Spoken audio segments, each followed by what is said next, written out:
Tesla is not a normal company. It's a mission, a religion, a cult. When you walk through those doors, you're not just taking a job. You're becoming part of the project to save humanity. And that feeling is so powerful, so real, that you don't notice. You don't notice the moment the mission ended and you began. In 2003, a man wrote a check that nearly bankrupted him to fund a car company nobody believed in. Electric cars were a joke, a niche, a toy for environmentalists who couldn't afford a real vehicle. Every serious person in the industry said it couldn't be done. The physics were wrong. The economics were worse. The economics didn't exist. He did it anyway. And 20 years later, Tesla didn't just survive. It changed everything.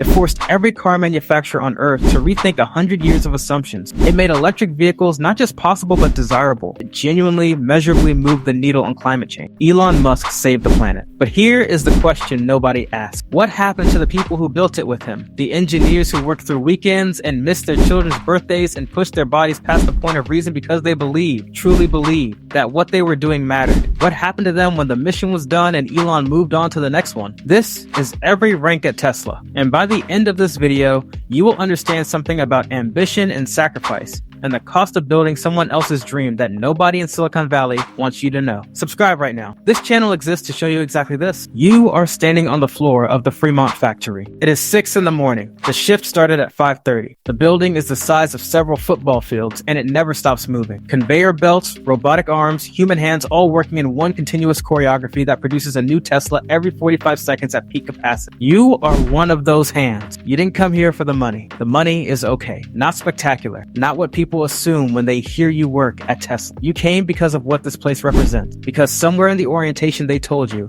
that every car that rolls off this line is one less ton of CO2 in the atmosphere. One less increment of the disaster that is coming for the next generation. You believe them. You still believe them. But nobody warned you about the body. 12-hour shifts. 4 days on, 3 days off. Or the reverse, depending on the rotation. Repetitive motion that starts to show in your wrists after month 3. Heat in sections of the factory that the ventilation doesn't quite reach. A pace that was set by a production target that Elon announced on a Tuesday without consulting the people who actually have to meet it. You meet it anyway, because the mission matters, because the team around you is pulling in the same direction, because there is something genuinely moving about being part of something this large and this real. But here is what you don't tell your family at Thanksgiving. The injury rate, the exhaustion that doesn't lift even on your days off, the sense that the machine, the actual machine, the production machine, the Tesla machine doesn't see you as a person. It sees you as a component, a replaceable, interchangeable, depreciating component. You push the thought away. The mission is bigger than you. You'll tell yourself that for longer than you should. Drop it in the comments. Have you ever believed in something so much you ignored what it was doing to you?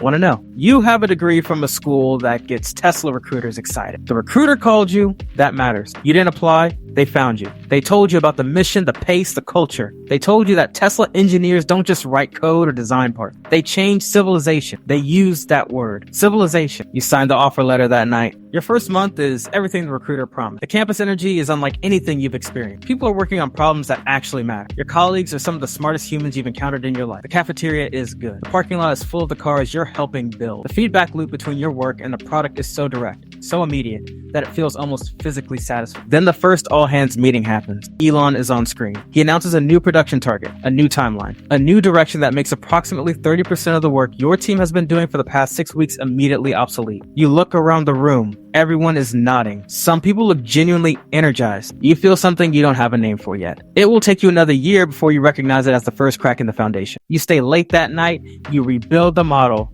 you adapt, you deliver. And Elon tweets, "Great work, team," and for a moment, you have to be honest about this. It feels like enough. That's the thing about Tesla that nobody outside it fully understands. The validation is real. The mission is real. The pride when a car rolls off the line that has your fingerprints on its engineering is none of it is. It's just not the whole story. And you're about to start learning the rest. If this is hitting close to home, like the video, more people need to see this. You have been at Tesla for 3 years. You are now a tech lead. This means you are responsible for a team of 6 engineers and a system that touches hundreds of thousands of vehicles currently on the road. When something in your system breaks, and things break, you are the person who gets the 3 a.m. call. You have gotten that call 11 times in the past year.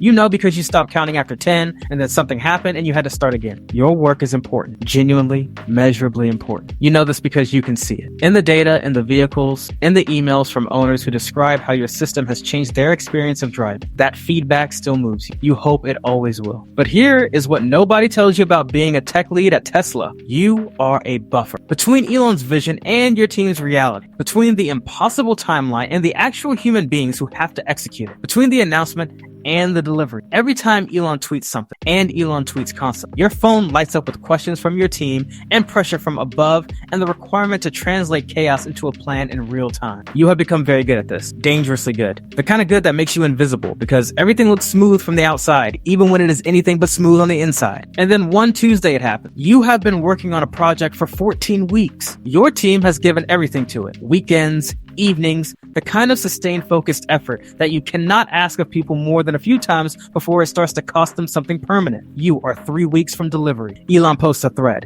a new direction, a new priority, a technology pivot that makes your project, all 14 weeks of it, no longer relevant to the current roadmap. You read the thread 3 times, then you call your team together and you tell them, and you watch their faces. And you say all the right things about pivoting and adapting and how this is what Tesla is. And you believe most of what you say. But one of your engineers, a young woman who missed her sister's wedding for this project, looks at you with an expression you will not forget. She doesn't say anything. She opens her laptop and starts on the new direction. You do the same. But something shifted in that room and both of you know it. Share this video with someone who has been in that room. They know exactly what I'm talking about. You manage a department now, 40 people. Your job at its core is to make Elon's vision executable by human beings. To take the thing he imagined, often brilliant, occasionally impossible, always urgent, and translate it into a plan that actual people with actual limitations can actually deliver. You are surprisingly good at this. You have learned to read the signals, to know which of Elon's directions are genuine pivots and which are tests, to know when to push back quietly, indirectly through data, and when to simply absorb the new direction and mobilize. Your team trusts you. That matters more to you than your title. But the pressure from above is constant in a way that is starting to change you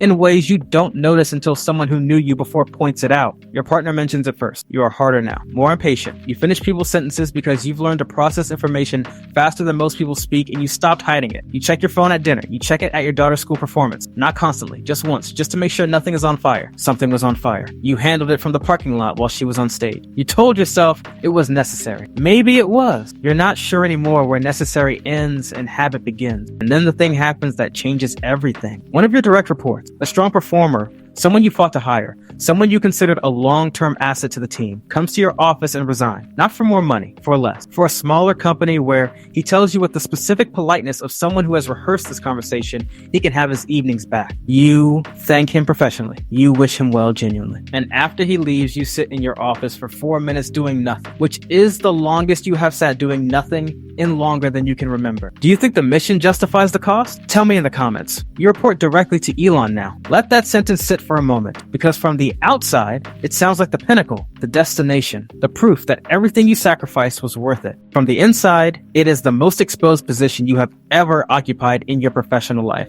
Elon is a genius. You believe this without reservation. The clarity of his thinking, the speed at which he processes complex systems, the willingness to make decisions that terrify everyone around him and then turn out to be correct. You have seen this up close, and it is real. You understand why people follow him. You have followed him. But genius is not the same as consistency. And proximity to genius is not the same as safety. You have watched 3 people in your position lose their jobs in the past 18 months. One via a conversation that lasted 4 minutes. One via an email she received while presenting to another team. One. And this one you still think about. Via a tweet, a public tweet, before the internal communication had been sent, before HR had been notified, before the person himself knew. You are careful now in a way that costs energy. Every meeting is a performance. Every report is a calculation. You are always aware of where Elon's attention is and whether it is moving toward you or away from you. Toward is better. Away is the beginning of the end. And yet, the work is real. The impact is real. The electric vehicles on roads across the world that exist because of decisions you were part of making. That is real, and it matters, and you know it. You hold both things at once, the pride and the fear, the meaning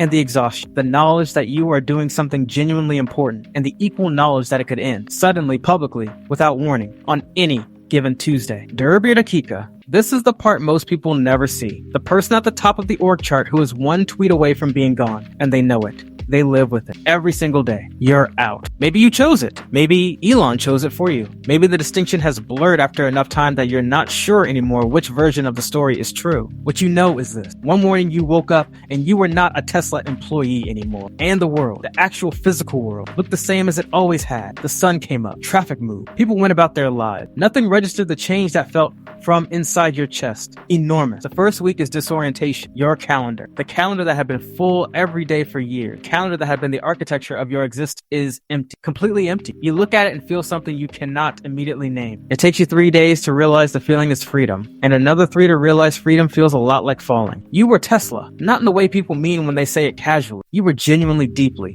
structurally Tesla. Your relationships came from Tesla. Your sense of purpose came from Tesla. Your identity, the story you told at dinner parties, the reason you gave yourself for the pace you kept, and the things you missed and the person you became, all of it was Tesla. And Tesla was Elon's. It was never yours. You start a workout routine. You take a trip you've been postponing for 4 years. You sleep, really sleep. Not the 6-hour performance of sleep you'd been calling rest, for the first time in longer than you can calculate. And one morning, somewhere in the middle of month 2, you were sitting in a coffee shop with nowhere to be, and you think about the factory floor, about the 6 a.m. shift, about the engineer who missed her sister's wedding, about the manager sitting in his office for 4 silent minutes, about all of it. The mission was real. You still believe that. The electric vehicles are on the roads and the CO2 numbers are different because of what you helped build. That is true, and it matters, and nothing that happened to you personally changes it. But here is the thing nobody says out loud. Elon Musk saved the planet. Nobody saved you. And sitting in that coffee shop with nowhere to be for the first time in years, you are not sure whether that was the deal you signed up for or just the deal you got. Here is what I want you to think about tonight. Not about Tesla,